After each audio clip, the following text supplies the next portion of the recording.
Flex ko lang pala mga boss itong aking nilinisan. Masyadong mainit na yung panahon natin dito. Lininis ko yung ating maliit na aircon. Yan. 2 tons kumbaga. 2 horsepower. Yan.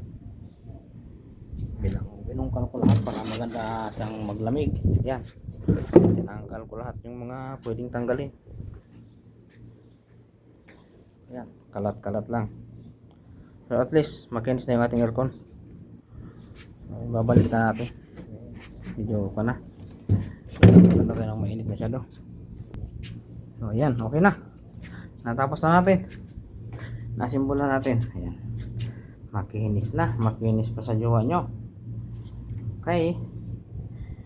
Abangan na susunod natin video. Salamat sa panonood. Salamat sa tiwala. Kay Panday. Pasensya na. Medyo mainit yung bahagya yung panahon. Ayan, makinis na siya. Ayan.